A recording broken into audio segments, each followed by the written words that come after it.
Mume ameumbwa kuwa kiongozi wa familia. Mwanamke ameumbwa kuwa msaada kwa mwanaume.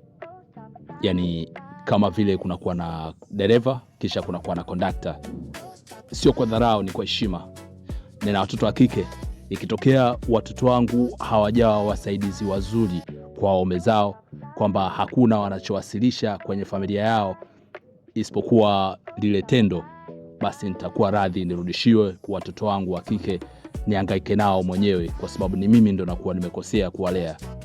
Hivyo hivyo kwa watoto wa kiume ambao wanaoa, ikiwa utaoa mwanamke ambaye sio msaada kwako, hana anacholeta zaidi ya usumbufu, au kitu anacholeta kinapatikana kokote kwa gharama nafuu sana, hana kipya, ni vyema ukamwacha huyo mwanamke ukamrudisha kwao, kwa sababu kuendelea kukaa nao ni kuendelea kuwatesa.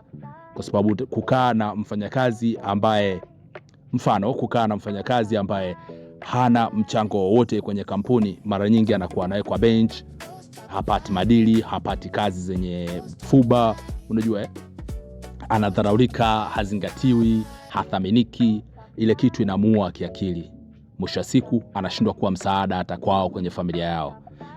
Kwa kuwa hata saa mbovu kuna time usema kweli, basi ni vema akarudishwa kwenye familia yake, asaidie kule kama alivyokuwa anasaidia mwanzo.